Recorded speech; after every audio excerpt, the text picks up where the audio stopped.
Shalom, shalom, Shabbat, shalom, shalom, mashpaka, shalom, shalom, and joyful prep yom as we enter, as we are in the yom portion, the bakar, the rising portion of the of this prep yom. And I just want to say, did you feel it? Did you feel what just happened right now? It is. I want everybody to check the time. I think it's like 8:30 or something. 8:37, 8:30 something, 37. It's 8:37 right here. And I'm doing laundry, but I had to get on right away because I felt this shock wave go through the Ruak, like this earthquake, like this firmament, this firmament, not a firmament of Yahuwah, but the firmament, like this shield, this force field, this level of wave of oppression that the enemy had on the world just like popped off, and it brought everybody to the next level. And I felt like we all felt it, so I'm calling it out because I'm doing it by Amunah. You know, it's like a child, like I'm not a child, and we were all in it. I'm not trying to say I'm better than anybody because y'all felt it. That's why I'm getting on here, because I'm trying to show that we're all connected, we're all one, and they're trying to keep us separated. But we're all connected on different subconscious levels. It's sort of like we're all at a meeting, right? We're all sitting at a meeting. Some people are really focused, you know, what the person is saying, and they're like hanging on every letter, every word, and every thought. Like it's like they're one mind with that person that's giving the meeting or the word, or Yahuwah, like what's going on in the Ruach. They can even pick up like what he's saying. They can pick up, read between the lines. Like imagine like even all the intricate little expounded things that go in between that, like how you can break that down in a few different things. You know, they say one thing, but you can go here or there with it as they're going. They're connected. You got people that just they get what they're saying, and they can intellectualize maybe one of those things, you know, start breaking down different levels, but they understand it almost just surface value. They can go a little bit deep. Then you got people that are just surface level. They're just hearing it and they understand it from what it's worth, from what you're saying. Like I get what you're saying, 2 plus 2 plus 4. They're not going deep. They just okay, but they're not processed. It's not going. It's not hitting. It's not going deep. You know. And then you got people that are halfway listening. They're listening. They get the general idea, but I get it. I don't have to pay too close attention, but they're still kind of caught up, like thinking about like, oh shoot, I got to do this, I got to do that. I was gonna hang out with my homeboy, my homegirl. I was gonna do this. I was gonna party. We're gonna do, you know, because there's still the world. They're still 1 foot in, 1 foot out. And then you got people that are there. They're not paying attention at all, but they can subconsciously feel what's happening, you know. And they're just maybe texting the friends, the homies. They're really into the world, and they're in a meeting. They're not even at all listening, but they can feel it in the air still at a subconscious level of what's going on, what's being talked. They can feel at least the energy. But things have to distract them out of their own distractions of the world and get their focus. Hey man, do you feel it? Like, are you picking up what we're putting out? Are you feeling what the Ruak's putting out? And then you get them to think about it. It's all there for everybody. It's just having some people got a clutter of stuff in their garage. I'm in a garage. Some people they're cleaning out. They're constantly maintaining. So you're there, but you just have to weed through. You put too many curtains up, too many. You're like, hey, you gotta go and weed all that out. Hold on, let me get my dryer going. And so, let's see how much time? Like an hour. Medium. No? Yeah. So yeah, some people are there with it, you know, and check out that shower. And it goes got all these knobs, got all these things like just damn, it's huge. Anyways, sorry, I can't keep doing that, but that's what we're doing. You know, we're feeling the Ruak's putting out, but then it's like, ooh, look at that, look at that. Like it's a great example of how we do that. You know, I'm just kind of like from my own giving you an example of what we do. But we gotta stay locked in and focused because it's like it's connecting. Like they're like when they're tracing the call, and like you think you got the general idea, general area, and it's still trying to pinpoint it. But then it's like, ooh, and it's like signal lost. But you kind of know, I kind of get it. But now you're supposed to go right there and boom, and then it opens up, and then you know that meditation goes deep. Nonetheless, that was powerful. It was like it was about 8:35 probably when it happened. Pacific time. I don't know who felt it, but y'all let me know if y'all felt it because it felt like a powerful. I can feel everybody feeling it, like all the Korashim at least for sure that are locked in, that are meditating on the word of Yah, like on his Ruak, and being mindful, having the meditation suite, and just really focusing. I felt that we all felt each other like whoa, like it felt like we all zapped up into the clouds and that we can all see each other above the clouds, but on Earth, and we're like whoa, and it really made us understand and feel how small the world is, how simple all this stuff really is in one sense, but how great of a job the enemy has done to bring confusion and separation and delusion, and just our minds are just ready to go into anything. So the enemy will give us bloop, and then we're like, oh, what's that? Oh, what's that? So we gotta like, no, we gotta stay the word, and we all. And so from the messages Yahuwah has been giving me the past few days, it's been loosening a lot. Like at the subconscious level, if you've been watching them, it's been coding in you the ruach. You've been kind of meditate, seeing things the way Yahuwah wants us to see things in one dynamic. But it's a big part of how we should see things. It's part of how one of his Kodashim see things, how one of his servants see things. This is how we see things. I was talking about the milk, fruit, the tree, the bush, come from an altered universe reality. Reality around you is an expression of poetic projection and reflection of yourself. Trying to speak to you to kind of help you see what you got to prune, what you got to work on. Not necessarily about the game of life itself. That's just sort of that's secondary actually. Those things help and test you on the primary game of Chai is like, how do you treat your coworkers if you're doing the funds grind, you're in a financial institution and whatnot.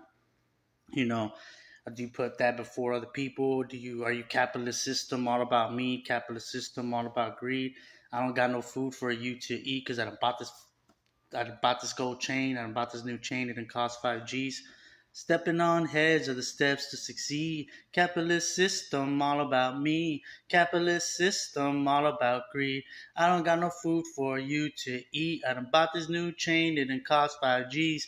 I didn't like my body, so I got a booty. I didn't like my body, so I got boobies. Capitalist system all about me. Capitalist, you meditate on those thoughts and like, man, and then like help. It's about helping each other, like not about me, not about, if you got that subconscious, the enemy don't like that. Yep, I already knew the enemy don't like that. Felt that charge, that bang, and then the enemy was like trying to disrupt the video right now. It blacked out for a second there. Reconnecting. But yeah, if you have that subconscious thought, that's that hidden reservation that's always on, something like a goal you want to get that's superficial, like, oh yeah, I'm saving up to get these kicks, I'm saving up to get this car, I'm saving up, and it's like the motive is purely superficial to shine, to steam yourself.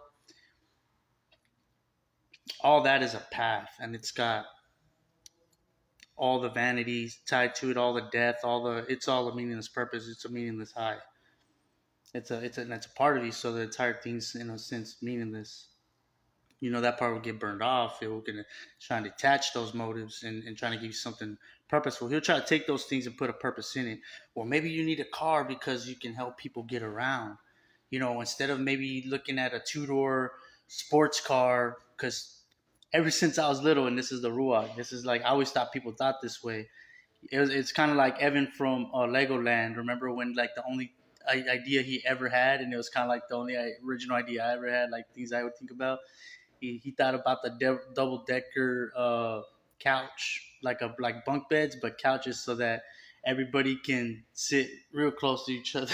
Because it's like a couches stacked on top of each other, but then you got the legs dangling with you. But it's like, but then we can all be together and be friends. And now I didn't never necessarily have that idea, but I have thought like, when I was a kid, and I remember seeing sports cars, like two-door cars and stuff, and I remember thinking like, but where are your friends supposed to sit? Because when I was little, I grew up in a neighborhood with a bunch of friends, and I remember like, that's like the enemy, or Yahuwah is a part of this testing too. Like he wants to see what we're made of. So Yahuwah is allowing the enemy to test us, or Yahuwah is putting different things in us just to see what we choose. It's sort of like what they do with those little kids. Like I don't know if you've seen those videos where they're like, show us the kind kid, the tu kid, and they'll have like white and black kid, and then they always choose that the white kid is the tu kid, the kind kid, and like, show me the bad boy, the bad kid, and it's always like the melanated one, the darker one,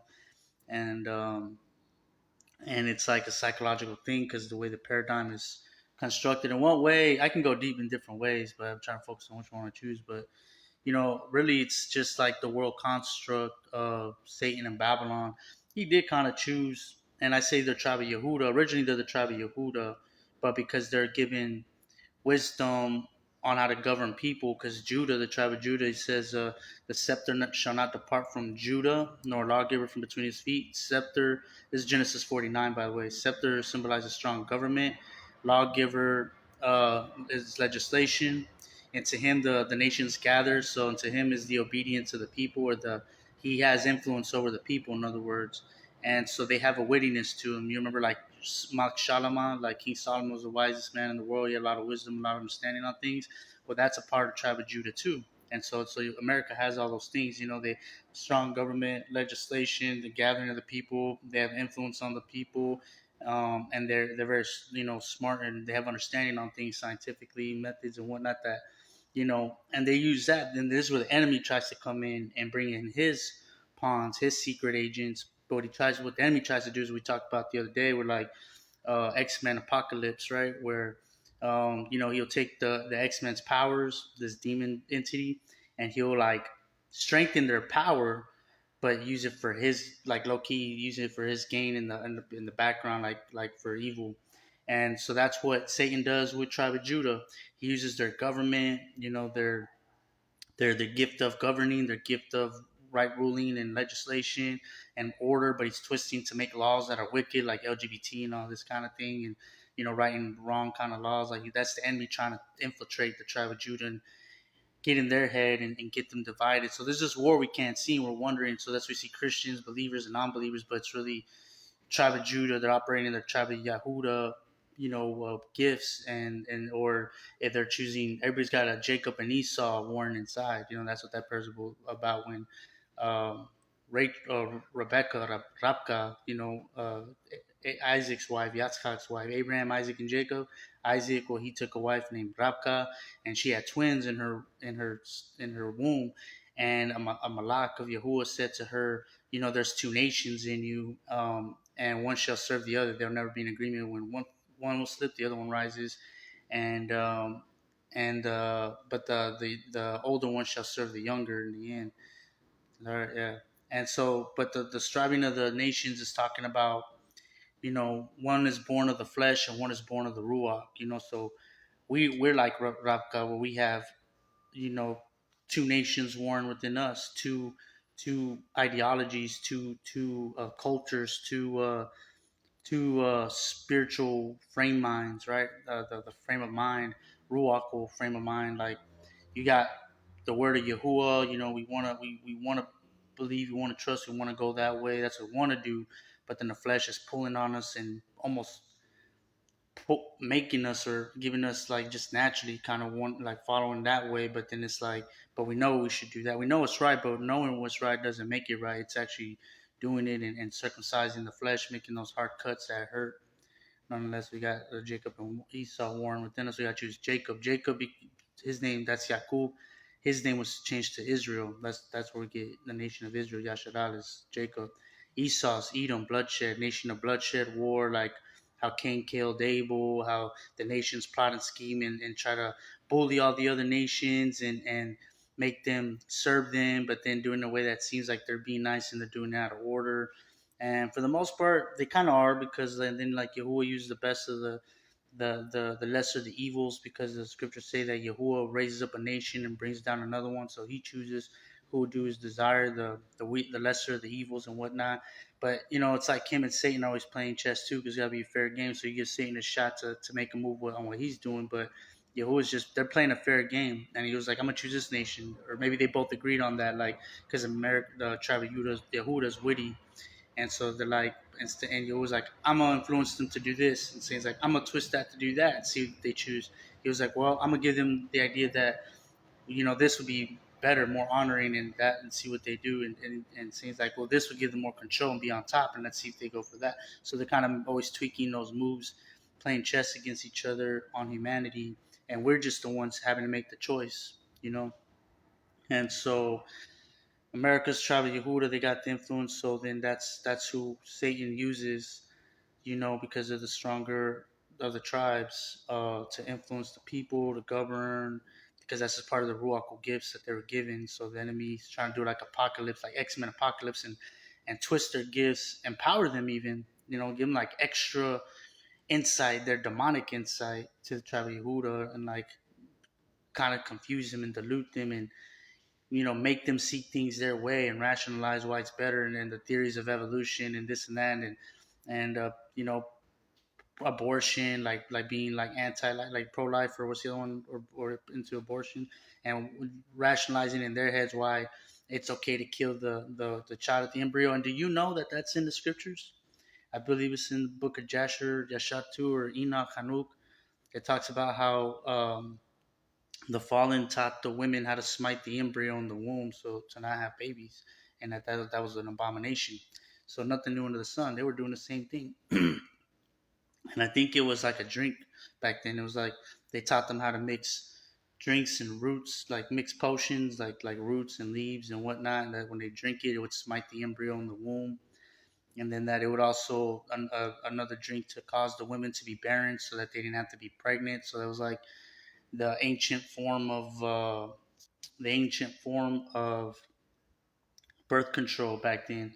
It said that it would smite the embryo in the womb, and that it would also render them barren, so that they didn't have to conceive children anymore, so that they can have sex without, and all that, without having to worry about like getting pregnant, because that's evil, because Yahuwah says bear fruit and multiply. And according to the dynamic we spoke on yesterday, or the day before, about family, the family dynamic, about how we see a woman, you're interested, talk to her, she's not married, see if y'all can be best friends, and see if y'all do well together, when y'all with each other's bad side, and y'all still care and love each other and y'all best friends. And then you can start thinking about, I want to have a family and raise a child with this woman.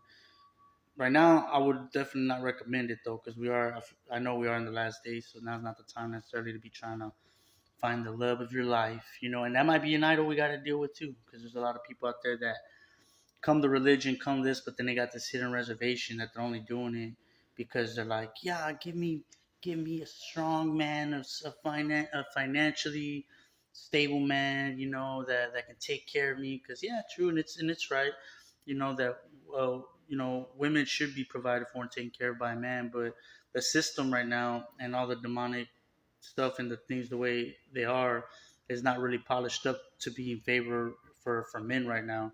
Satan is trying to do everything to thwart, to destroy, you know, the strength of men and their influence, and especially if they're in the word. You know, you don't like that. Like if you're trying to be a man of Yah, he don't want you shining up and moving up in the workplace, and being that great example to the world like once upon a time. So now, like, you know, if you're standing up for the word, like little by little, if you find a compromise in you, and it's not hard to do, then he'll get you tripped up and keep you down and put you here, and then like move up the what I call the brutes. You know, the brutes are those that, you know, they're kind of well rounded too. You know, they're not so that they have a balance. You know, balancing the sin and what's right. But you know, with this world, they call sin right and right wrong. You know, so it's all about that balance. That it's all okay. We're not hurting nobody, and they're just like, you know, hey, we're gonna go to the bar. We're all gonna drink. Part we're gonna hit the club, and then they might do this, they might do that, they might smoke a little weed, they might hit a little line, they might, but then they're cool. They're not getting in trouble, and so it kind of projects that image to their employees and the coworkers, and to the that, hey, this is okay. You can, there's a way you can actually live this way and it be balanced. And they listen to some worldly music. They talk about politics. They into religion, little this they believe, but they don't really follow. They don't really understand it, but they just do it from their own. But then people want to hear what their itching ears want to hear. So from that paradigm, they roll with it, and so they're all one. And so that's how Satan is building his image, the empire, his kingdom on earth. So nonetheless, you know, we don't want that. We want to be aware of that. So it's subconscious that we understand the battle, and that Satan is doing things to bring us down. So I had somebody this, and this is why we're not prospering. But if you're prospering, and it could be from you who will maybe put some of those to actually prosper, maybe to help out the rest. Like maybe we're not a general, like in the general sense, not all just like middle class and doing well, like middle and a little higher to like prospering, like in a general sense where it's a lot like most of us, but maybe because like the world image has all that. But we to the balance, right? Like let's say they're 70% prosperous, maybe we're 30% prosperous. We have 30% of our people that are in those positions of wealth and all that. Those are maybe the ones who was allowing and kind of covered them and kept them unstained from the world, and maybe they're not compromised and they're getting this truth. We're all a caught in this. Maybe those are the ones that he's raising up to put in positions to like the ones you see that are buying land, buying farms, and and doing the homestead thing to unite the tribes. They're like, hey, if you're a believer and you want to get out of the system and live off the land and farm and all that, and we just grow our own food, I'll just pay the taxes. I got us. I met at least almost 10 people like that in the past 10 years. I mean, like we always see someone like that once a year, someone new pop up and they're talking about it and they're trying to get people together, but yeah, I'm never in the position to go. Like it's just not my time. But I know, and sometimes they just disappear because I feel like they all unplug. Like they'll unplug from all this, and I feel like now's not the time to unplug. There's still work to do. So I think there's a balance to that too. Like yeah, you can unite the people, and maybe we'll all find them later on. Who knows? Maybe, but it's cool to unite the people. But I don't think you want to completely unplug because we still got to send workers out. So we're still working. To we're doing overtime right now. Like, it's like, hey, whoever wants to stay late, we're staying late. You know what I mean? Like, we trying to get the overtime. We want to stay more high. We're trying. We don't. We're not here to just to get a paycheck in the Ruak. We actually care about the product. We care. We want to pump out more product. We actually care about the mission. We love our product, and that's bringing eternal high to people in whatever way that shape or form that happens. So we're trying to produce more of that product. So we're staying overtime because we care about our company. We care about Yahuwah. We care about Shamayim. We care about eternity. We care about the reign of Shamayim on earth and Yahusha Mashiach. So we care about the Shamayim reign, the reign of Yahuwah, Yahusha, Alahim, and the Ruach HaKodesh. Aman, Aman, Hallelujah. And so just listen, just take it in, just chill with it. It'll subconsciously code. It's just like what we do when we watch TV and movies. Is what he was trying to show me. Like, he would always tell me back in the day, just get on. And I'm like, I don't know if I'm talking about anything like, right. Like, I don't bring up scripture all the time. And I feel like I'm just talking about me. And I was back then. But now he finally got me at that balance where he makes sure like I'm generalizing things for everybody. And if I can do that all the entire time, that's great because it's like I'm that counter version of the world where everywhere you go, you're hearing the radio, you're hearing the narrative, the news on TV, you're hearing people talking about politics or the worldly things are speaking from it to that filter. After a while, you don't even have to have the radio on no more. You don't even have to have the TV on. People are just they go out and they're talking and they're an extension, a counterpart of it. So it's like okay, we got to be the counterpart, the extension of the word of Yahuwah, the Shamayim on earth. So we start to talk it, loosen it, and it doesn't mean everybody else has to, but for the most part, just like in the world, you don't hear everybody always talking about it, but it's what's in everybody's mind in a sense, like in a general sense, like most people tend to have the same mind, same ideals, similar ideals, because we can only think about what we've been given to think about. We can only work with what we got, with what they've given us, to work with. So we're not thinking about certain things. We're not thinking about because there's nothing that was given to us to think about it. You know what I'm saying? So, for example, I had an idea about like, making socks out of like some thin, um, like some really thin, clear, transparent, like what is the word? Like tissue or like like membrane, like cell membrane material, from plants or something. And there's layers to it. Like you got the first layers like to the ankles or like to the heel, and then the ankle, then and you roll. They just put it on this one thing and it rolls up, but they're layered out, so it's like you can walk outside.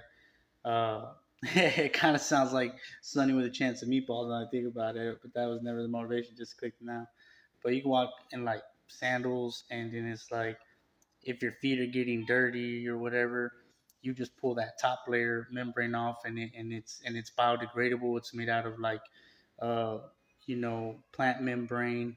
You just throw it in the dirt, and it just kind of like dissolves into the dirt. Like it's fine. Like the sun will break it down, right? Like cotton candy, just dissolve.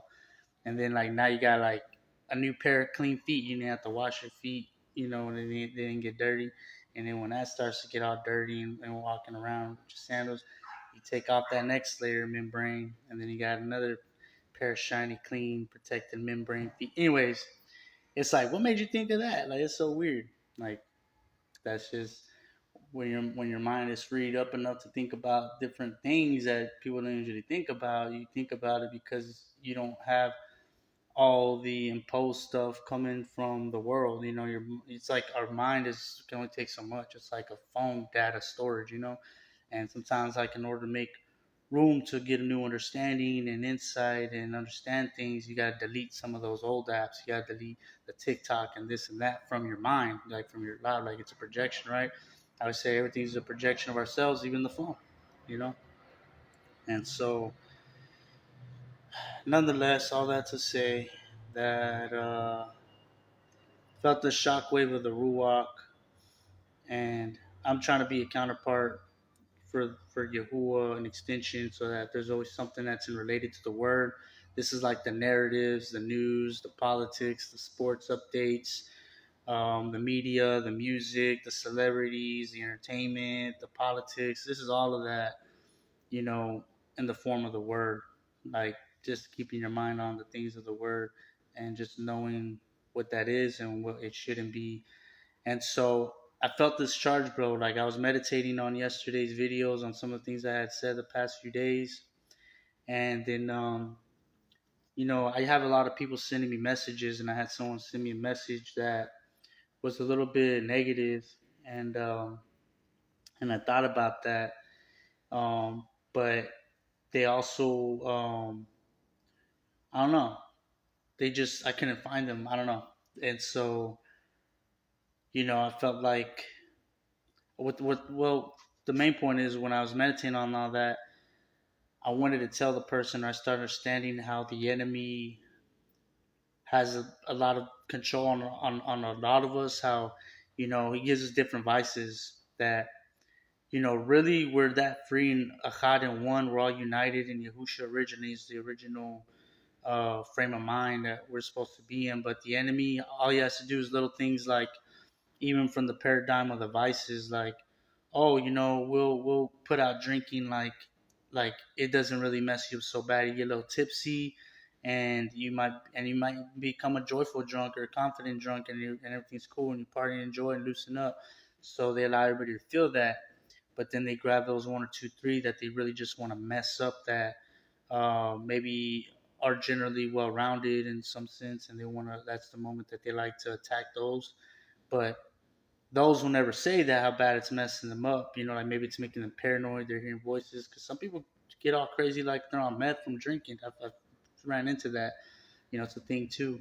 But they don't want to say nothing because they feel like there's something wrong with them, and they don't want to feel like there's something wrong with them. So they try to mask it or hide it. They try to act like they're normal, like they're fine when they drink, when they get like kind of drunk, and they're because they want to be a part of that culture, but they're messing themselves up. But then they would do the same thing with some like weed or other vices, and everybody for the most part gets a nice, cool high. But then you got those few that the enemy wants to make all paranoid. But then, so he's creating all this confusion and chaos, because then we're all the insecurities building and all this stuff, and really it's like understanding that we're all united, and the enemy's just trying to outsmart us. Like, at this point, we're trying to get to the point where we understand we're fighting a spiritual adversary, that we wrestle not against flesh and blood, but principalities, powers, and rulers in the cosmic realm, in the spiritual realm, in the unseen, that are guiding and maneuvering and controlling the scene, the elite, and people in high places and positions of authority and whatnot. That's the battle. So, like, the ones that the demons can influence more and they'll do their bidding. They'll put them in higher positions of authority because they'll write the law of the land and be a projection of what the culture should look like on to the masses. Managers and stuff, leads in the workplace and all that. Those are your modern day preachers of the world. You know what I'm saying? Those are preachers. And so they'll talk about preachers. Those are the types that, well, and it's cool. They're kind of right. So it's kind of double edged sword because they're kind of like give you something that like the enemy was saying something that's kind of true, but then to twist the lie, he told Adam and Eve like, you know, oh, you won't die if you eat of the tree of knowledge of right and wrong, of good and evil. You won't die. That's the lie. But he said, your eyes will be like Elohim, and you shall know all things like right and wrong. You shall see clearly. That was true. And they're like, oh yeah, that's what he told us. But then the counter was where he tried to say Yah was lying. He's like, but you're not gonna die because Yah said you'll die. And he's like, but you won't die. You're gonna be like him. He just don't want you to be like him. So now it's like choose what you're gonna believe. So that's where the chess game started.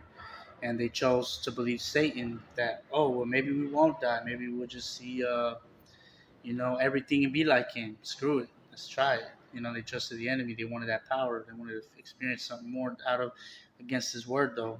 So they did it.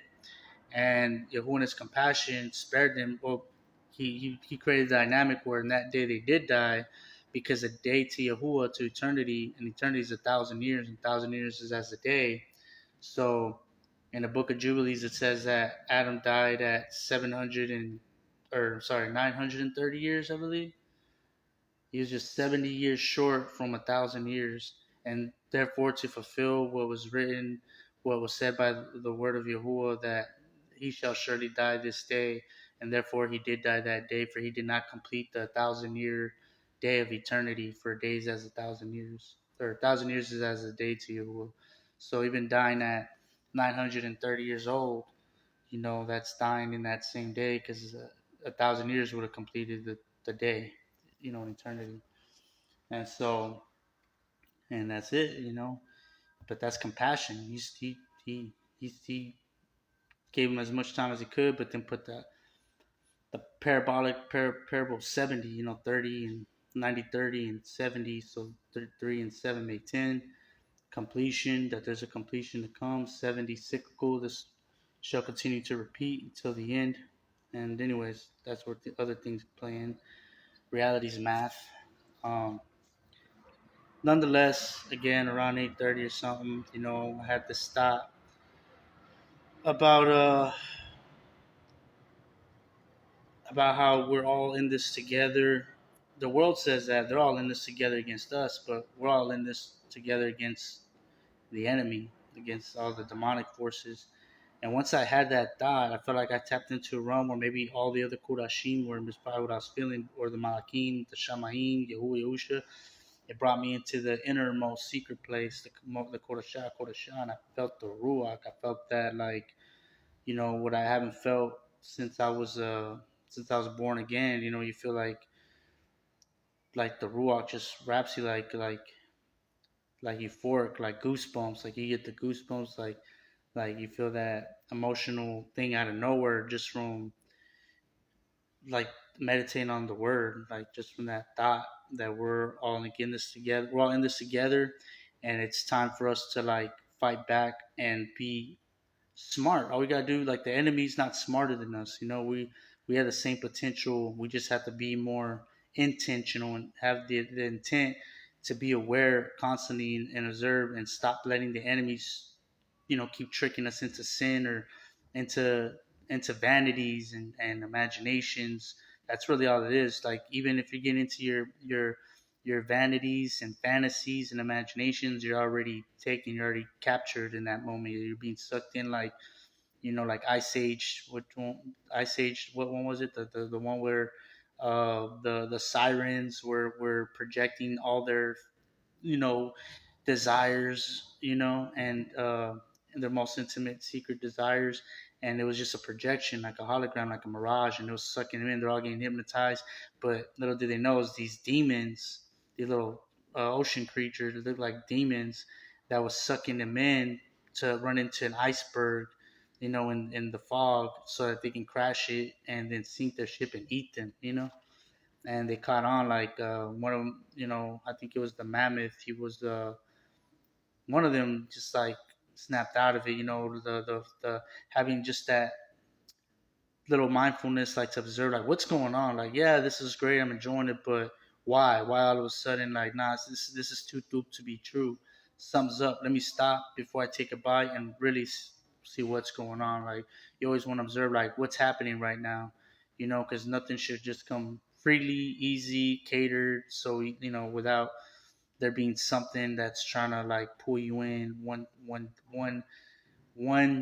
turn of the knob at a time, like one turn of this, one turn of that, trying to lock you in, slowly tighten you, put the chains on you slowly. So by the time you look, it's like a snake wrapping you, and it feels so nice and soft and comfortable, slithering across your chest and your arms, and your hair stands up. You get the goosebumps. It feels all nice, and it just keeps trapping you here, trapping you there. Before you know it, you look, you're tied up.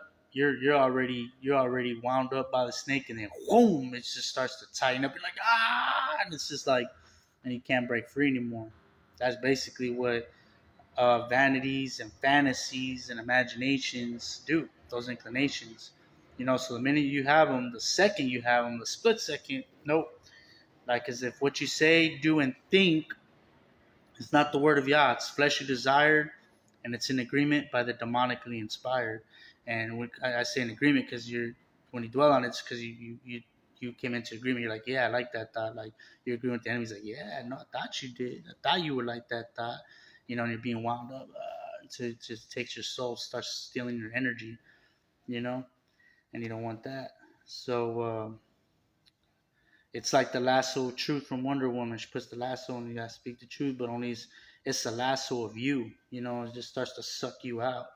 All your energy, and so you're drained, and then but then it made you feel, you know, kind of like when a mosquito bites you, they numb you, but then you don't feel the pain till after they already left, and the pain starts to come in, and you're like, oh shoot, what the heck? I bit by a mosquito.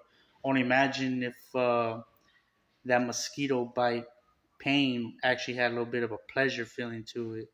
So these demons will bite you and take your energy, take your blood, and then instead of feeling the pain, you might feel a little pain, but you feel a little pleasure.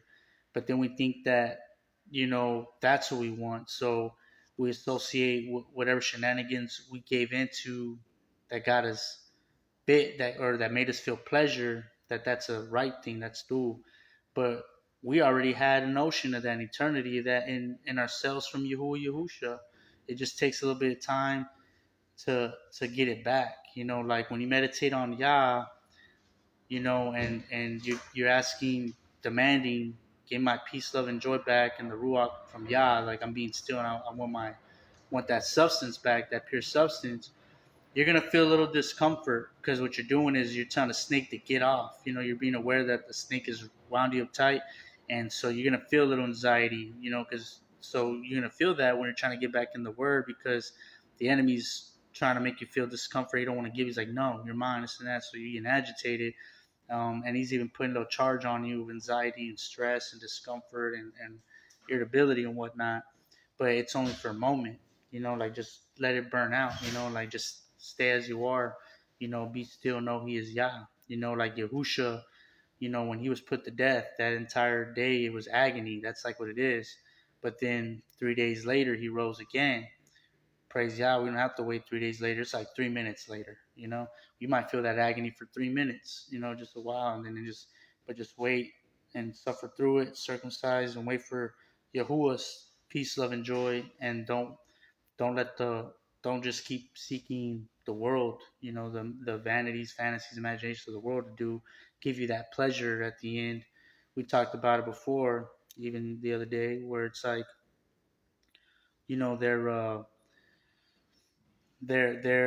they're giving you, they're feeding your flesh, but your soul's still hungry, because your soul knows that wasn't substance. Your nafash, your spirit, your inner man, ruach, your ruach does it knows that wasn't real food, it wasn't substance, so it's still hungry, but it's worn with the flesh. The flesh was like, oh no, this was feeding us. So the flesh is sort of like a bully against you, your own conscience, and your ruach, and it's the flesh is materialism. It's materialistic. The flesh is materialistic. It's material, and so it knows materialistic things. So it loves the materialistic vanities and fantasies, imaginations, the quick fix, the sugar rush. Let's go shopping and shopping spree. That'll make me feel better. Let me just buy some ice cream. Let me just whatever. Do something make me feel better in a physical, materialistic, pleasurable way. And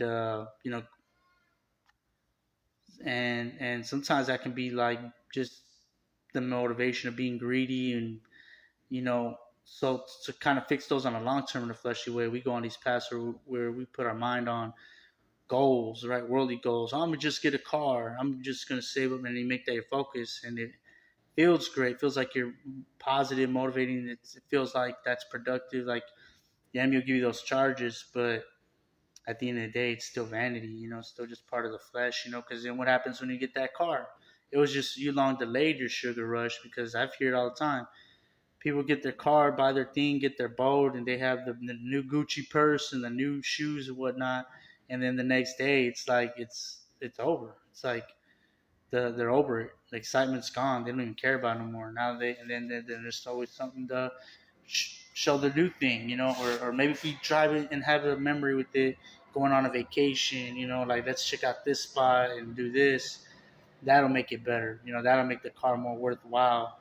And so they're always chasing this high, this experience that think they'll give them this fulfillment that the world cannot give, that materialistic things can't give you, that the flesh will never be satisfied with. The flesh is death. It's always wanting its fix. It always wants to feel something. But we're against our flesh. We're at odds. Because once Adam and Eve bit from the knowledge of right and wrong, they submitted the flesh to the enemy. So the enemy works through the fleshly inclinations. So the new Adam, Yahusha, rose and he said it's about the Ruak and in truth. We reverence Yahuwah and Ruak and in truth. So it's about doing the truth, regardless of what the flesh thinks about it, even if it hurts to our own hurt. That circumcises us, cuts off what we don't need, and prunes us so we bear more fruit. And then we get stronger and stronger and stronger until we snowball and overcome that. Where it gets easier now to lift those weights.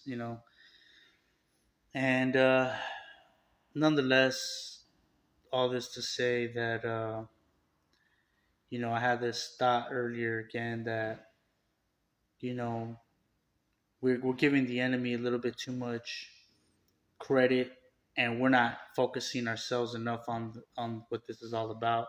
It's really that simple. Always keep your mind focused on this is just a war of the mind. It's a mind game, battlefield of the mind, like Joyce Meyer used to say. Only this is the real battlefield of the mind, because she was in a sense working for the enemy, because she was making that about to be living your best life now, being successful and all that. And I don't blame her, because back then we didn't know this. We didn't know, like, we didn't really think on.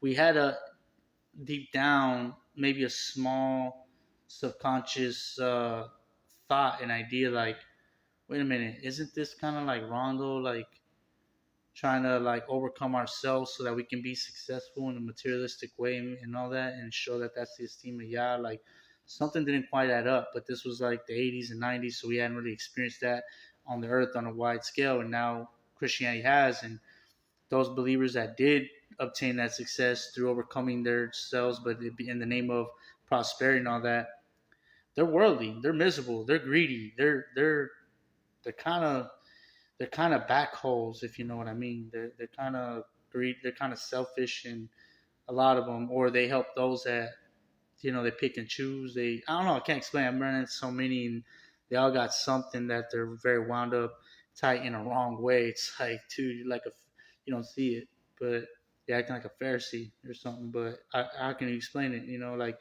if my thought process was, if they're acting that much out of the character of Yah and into the characters of the Pharisees and the like the scripture describes, like a lot of the wicked, um, and they don't see it, then nothing I can say is gonna help them see it. But I would still try to plant the seed and let them see it, because I'm like, it should be that obvious. So, anyways, um, nonetheless, yeah, we got to fight the fight. It's about the between us and the enemy and every thought inclination. If it's something that's trying to pull us to feed into our own desires, our own flesh inclination, make ourselves feel, you know, gratified and joyful and pleased, through worldly experiences and whatnot, then it's usually uh, it can be a counterfeit. It can be from the enemy just trying to pull you, put that mirage on you, be a siren and snare you up and project a hologram mirage to swallow your soul, start putting you in that vicious cycle where your flesh is clung to it, but your nefesh isn't satisfied. The only thing that will satisfy your nefesh, your ruach, your inner being, the spirit, but the spirit's more like when you're dead.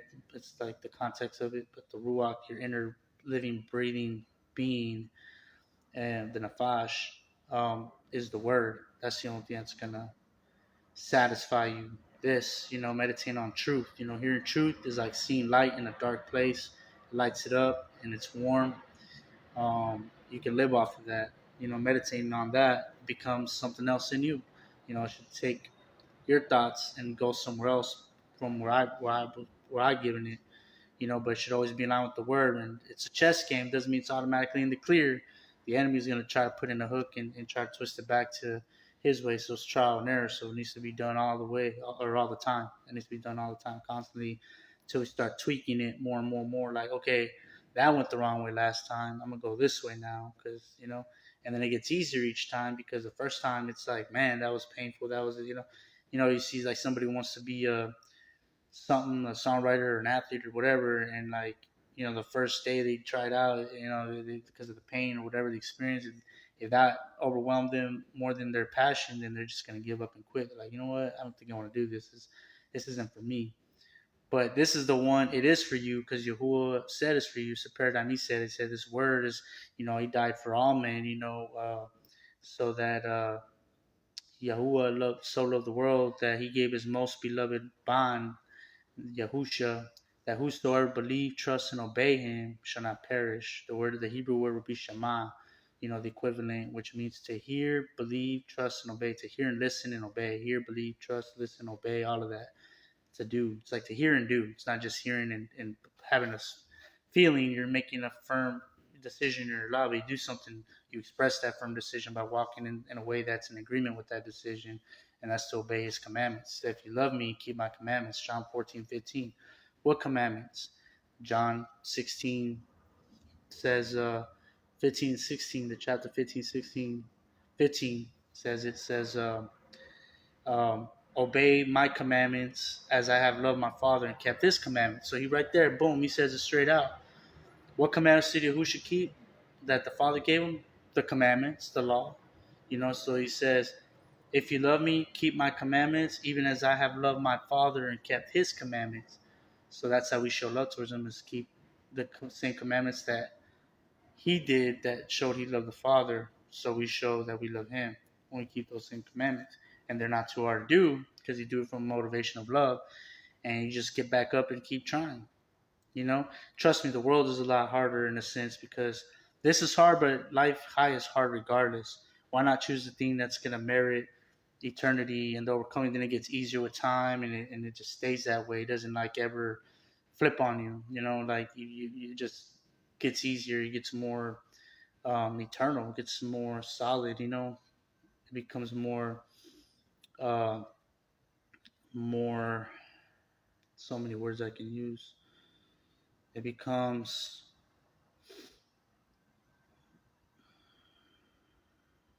it becomes more. It's more worth it. It's more worthy. It's more beneficial. It's more substantial. It's more all those things. Um, yeah. And so that being said, you know that's the game we got to play. It's about outwitting the enemy. That's all this is about. We're all in this together in Yahuwah, Yahusha, and the Ruach HaKodesh, and we're trying to not let the enemy outsmart us into this and into that. Guard all your thoughts, all your emotions, and make sure they line up with the word. And overall, trust. It's about trusting each other, trusting God, trusting that we're all in this. Like we're all. we're all holding ourselves accountable in the same way to the utmost, so that we can all trust each other, so that the enemy can't divide us. That knowing we're mindful of the little things too, the little shenanigans, the little shortcomings that can slip out of us, and that we're not going to be so easy susceptible to just give into it, to act like we don't see it, because then we're BSing ourselves and we're BSing the congregation. Because we all know, we all have those small still voices, those little moments where we see things, but the world has been programmed. The elephant in the room is to be like, oh well, we don't all always see that or this, and we didn't know. Or not. A lot of times we do. We just whatever, screw it, I don't care, whatever, and we don't care, because it's whatever. It's not my problem, and it won't. It's not nothing that's gonna really harm me or kill me. It's not like, so we're like cutting things short that make a big deal, that hurt others and make a burden. Like, because we need the fullness of your love. We need to cut the BS. We need to stop BSing ourselves, because that BS is everybody else. We need to all hold each other accountable to and honor in the highest and to the highest form, and it's gonna feel great. You'll get a sense of accomplishment in that, because if you can do that in the little things, it'll it'll snowball into the bigger things in the ruach, the cosmic realm things. For example, like washing dishes. You may like, you know, not care about washing the dishes, because at the end of the day, you're gonna pull some clean ones out or whatever, wash your own, but not care about the other ones. Like, it's about like how you see things. It's all a picture of how you view reality and other people around you. Like, do you care enough to wash? Do you love people to the point where you want to wash all the dishes, so that everybody has dishes, so no one has to feel like they got to wash their own dish? Or you're mindful that you don't want nobody to feel like they got to look at dirty dishes, so you want to be that guy to go the extra mile and wash all the dishes, so that everybody can feel comfortable, like, wow. But then, maybe sometimes you might feel like you're in a position that you can pay some back. You can pay it back in a way, because maybe there's a day where you see a pile of dishes there, and for whatever reason didn't get done. Well, you step up to the plate and wash all the dishes, or you're just gonna wash what you want to use. Or even worse, at the lowest, is like, you use some dishes, right? Let's say dishes are all clean. You grab some dishes, you use them. Not only do you, I was gonna say not wash them, but let's just say you even wash your own dishes at least. But let's say they're gonna get washed, they're gonna get put up. It's gonna get like, so. What I'm getting at is, you might do it in a half-butt way, because you really don't want to do it, but you don't want to. You're trying to do it for accolades, for appeal, like, so you don't look bad, or whatever. You just want to check it off and get it over with. So you might just real quick rinse it with water, and do a little touch of the sponge, boom, boom, boom, here and there, and just water and toss it. You know, I trust you don't wipe your butt that way, because if you wipe your butt like that, you probably got all kinds of crap in your butt cheeks still. But when you wash dishes, you want to make sure, like, you're doing it like you're wiping your butthole. You want to make sure you get it, in there a little bit. Just get everything. Make sure there's nothing that's still smeared on there, that's gonna get, the sweat's gonna smear in the cheeks and the crack and whatnot. You just don't want none of that there as much as possible. That's how you should wash dishes. That's how you should do everything. When you do everything, do it to the best of your ability. Do all things as you're doing it to Yahuwah, first and foremost. But also do because you love your neighbor as yourself. You want them to feel like, how would you feel if you grabbed a clean dish out of the cupboard, the cupboard, a plate, or a cup or something, and it's still got like coffee stain on dripping down, or in the inside the cup, or like it's got brown stain, it's got a food stain, got some green vegetable stain or mustard like on the plate, or a green vegetable stain on the plate. It's got some crust on there, like what the heck, and it got put up that way. So someone didn't really care enough to wash the dishes, right? And someone didn't care enough to even after them go back and look at it and scrub it off. Like, so that's just like a weak team. It's like the projection we have is like, don't care about anybody else but yourself. You know what I mean? And that's not cool. So you wanna make sure that you you're doing that for not for you, for everybody, because you want to you because it makes it go round. If you burden someone else, that's gonna stress out and they're gonna get weaker. We already have pressure. We all have pressure, our own pressure, but put the interests of others before yourselves. That's what scripture says. So if you look after others, that will take care of you. You know what I'm saying? It just work. You gotta trust yeah that's just gonna happen that way. It's a miraculous flow, like we talk about. We give oxygen or carbon dioxide to the trees just by breathing. you know we don't even have to do nothing. So like right there, everybody gets a free A plus, and you contributed to society just by breathing. At least you did that much. It's like when they tell you at the beginning of a test, you at least got to put your name on the test to get like a 50, like 50% grade. Gives you you put your name on the top, you already had a 50, kind of thing or something. So it's like that. You just got to be alive and live and breathe. You at least get points for breathing, and that gives carbon dioxide to the trees. So we can't write you off as a complete backhole. You know what I'm saying? Because Yahuwah's giving you some free credit, extra points, so you look like you did something. That's how much He loves us. He gives us freebies, so we contributed to society just by breathing. And what do the trees do for us? They give us oxygen. So right there's that relationship. Round and round we go. We give the trees carbon dioxide. They give us oxygen just by breathing, by being. But that's the least. That's the bare minimum. But the least we should do is some kind of effort to show love, or do love. Because show love, is expression like we're being kind, courteous. That's one thing.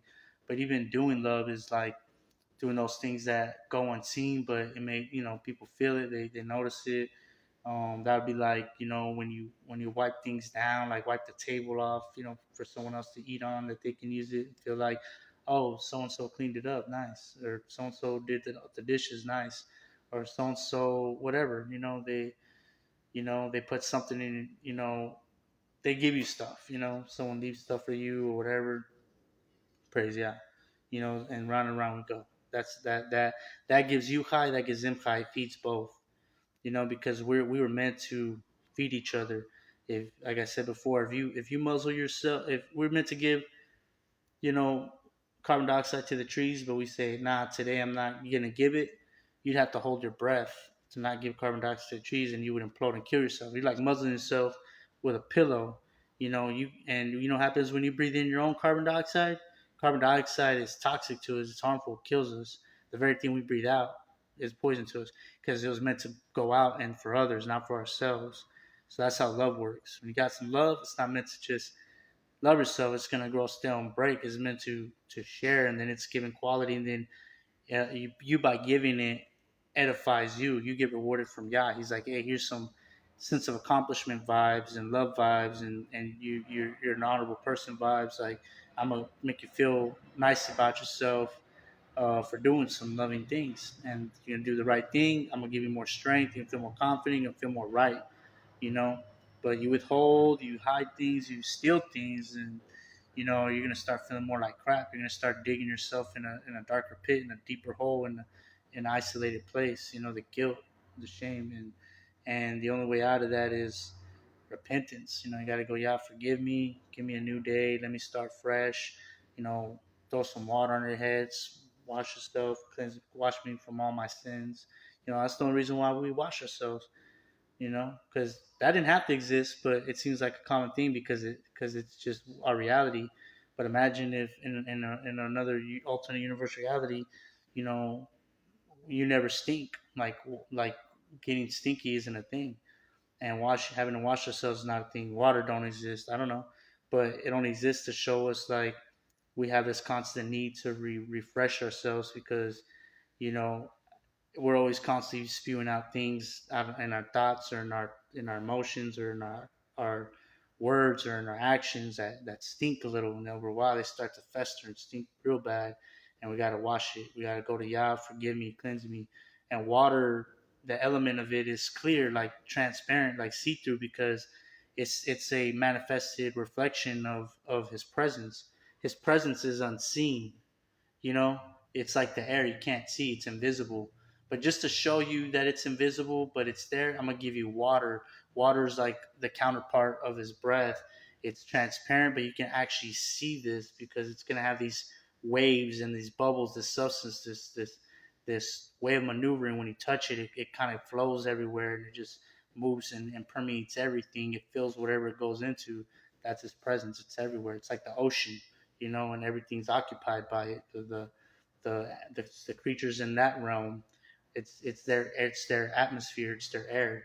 So that's how Yahuwah is for ours. We're in the ocean of His presence, of His love, of His breath always. And so, but we still have to like show we're wanting to cleanse ourselves, wash ourselves through the manifested model He gave us, and run some water on you and forgive me, cleanse me, wash my sins away. And you feel that way. We need those physical elements to help, make um, that element, that dynamic true for us. We need that that object lesson. It's an object. We need that object dynamic object lesson. We need to feel things, see things, touch things to make it feel more real. Like the placebo effect, right? They say, oh, placebo effect. We feel sick, and they've experimented in laboratory, like they have done scientific studies. You can look it up. They literally just give them a blue piece of sugar, just blue candy. There's nothing in it, and they tell them, "Oh yeah, this is gonna help your headache. This is gonna help your stomach ache, or this is gonna heal that whatever you got going on." And they'll give it and do treatments with it. And because the people had confidence in it, they healed it with their own mind. What it's called like psychosomatic, where you can make your mind sick. You can, like, if it's a traumatic thing where you had a bad experience when you ate rotten eggs when you were a kid, it went bad, and so every time you see eggs now, you get sick in your stomach. You feel the headache that you felt then because your mind created a mechanism, a psychosomatic reaction where it triggers that to keep you awake, to try and keep you safe. Same way placebo effects do that. You feel sick, and then it's like you're used to that medicine. You trust in it. Your amonah, your mind has this neural cycle connection to your spirit, your ruach, that substance from a doctor, from a medical field, will make me better. And so all they gotta do is give you a blue pill. It can be sugar, candy, and you can look up placebo effect. Say this is gonna heal that, and you take it, and it heals. You're like, oh, thanks, it worked. But it's because you believe and trusted in it that it would do it. That you really just in a low key way told your mind to heal it. You focus like you were just using amunah, trust what Yahuwah tells us to use. But some things takes a higher form of amunah. Some things you really got to go to Him with. You can't just do it in your own strength. Like there's gonna at some point you gotta. He winks at that moment, but at some point you gotta acknowledge that He created us that way and that He gave us that power, and it's all from Him. You know that He's the source, and so nonetheless, He gave us water. He did the same thing. He used the placebo effect for us. Wash yourself, get immersed in my name, because you needed that bad to feel the washing away of your old man, your old sins, your old past. Some of us have a baggage of past and trauma and pain and emotion. We want to wash away. We want to get rid of. We don't know how to get rid of it. We don't know what can do it, but we know we don't want to feel like we still got it. So He knows giving us the element of washing will be that element to make it feel like the placebo effect, like we washed away our sins and our shame and our past, and we can trust that that was done. And then He shows us, because then all of a sudden that reality starts manifesting all this kind of kindness and compassion and favor, things that little tender kindnesses that we do enjoy of the world, that He knows, that He cares about. Let Him give it to you. Let Him bring those things in your path, but you don't go out searching and making a thing of it. He'll bring it to you at the right time. You just do what you gotta do and just praise Him, love Him with all your mind, being a strength, honor Him, keep His commandments, love your neighbor as yourself, always do right by people, help them out when you see opportunity, and He'll give you what you need and desire. He'll every now and then He'll reward you with things He knows you like, So we just gotta be like the animals, like the tree and the birds. They don't, they're not worried about all that. They're just chilling. They make their little nest. They do the thing, and then He takes care of them, gives them what they like. They get the worm, provides the worm for them, what they got to eat, their sustenance. So He does for us. Praise yeah. So all that to say, praise yeah. We coming up to higher levels. We understanding. We wrestle not against flesh and blood. The enemy most of the time is 90%. I'm just saying 100% of the time. Just get that from with it. That a lot of the vain thoughts, the vanities, fantasies, imaginations. Is your flesh being a little bored, wanted something fun? but trying to call on the spirits demonic in agreement with the demonic inclinations to empower, to give motivation to and project things for us to actually, you know, go into those mirages, be called and swayed and pulled in by the sirens to crash our souls, and put us in addiction and bind our soul up, our ruach, our inner nafash, our inner man, where now the flesh and the mind and the fleshly mind and the spirits, the demonic inclination have control and have us in a pattern and a cycle and always putting the stuff near around would keep us, looping us and keeping us bound down. But nah, you gotta just get in the word, hear the word and know that any don't even give it an inch. It'll take a mile. It'll take you completely. Just if it ain't from the word of Yah, the foundation, then don't give it no more energy, no more attention, no more. Don't give any more of your time. Don't even focus on those thoughts no more. Just keep your mind still. Know He is Yah. Just trust in Him. Just be mindful of Him. Be still minded. Still waters. Sound mind is a still mind that's just firmly trusted and rooted in Yah, and that's it. And sometimes you might take knowing what the word's all about. Sometimes you already get an idea of who He is. You don't need to really check it out. You feel confident and all that because it's not by works but by trust, and that trust, maybe you're trusting enough that all you gotta do is just be still with Him, and that's it. But know it's Him. And know when the enemy's trying to come and take his turn in the chess game, because he's gonna be given an opportunity to try to pull you down some way. So be mindful when it's always observing when it's yeah and when it's not. Simple as that. And that's the battle. That's us. Overcoming the enemy. Like I said, I felt this charge, bro, and I was like, whoa. And I felt it when I had that thought. Like, I'm unraveling it now, but it was just a simple thought of like, this is just a mind game. It's about him trying to outsmart us, but he's not smarter than us. We can outsmart him. We just gotta stop fooling ourselves. We're giving him too much credit, making it out that he's smarter than us, and we're being deceived, and we can't. Like, we don't. He just always pulling us into delusions, and everybody's being swayed, and we're all being worked against each other. And it's like, no, I'm not gonna believe that. We know what's right and wrong at this point, and let's stop the BS and stop giving into ours because it's creating a stumbling block for others. And then we trust that we're all on the same page with that. We outsmart the enemy. Other than that, we just gotta outsmart the enemy and know when he's trying to mess us up and not give into it. And we outsmart the enemy, and it's over. We won. And when I had that thought, man, I think I project my consciousness went to the future when that thing fulfills, because I felt, what you used to feel back in them Exianity days when you feel that tingling goosebumps and the euphoric vibe, like your head rush, like it just like you just got high on something, you snorted something, like you just did something, you did something, because we don't want that. That's the instant gratification in the fleshy way that'll kill you. But we want to feel it in the ruach, and that might be all the time. Might be like once every 5 to 10 years that you feel this. But I felt that like, whoa, like I was just like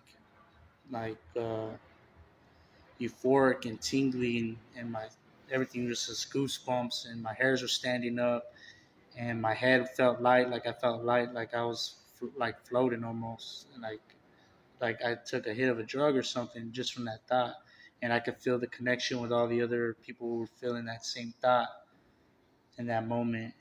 Like I felt like it loosened like an atomic bomb, like we talked about. And I was like, okay, I gotta speak on this as a witness. As a witness, just to let other people know, hey, this is what I felt. Did you?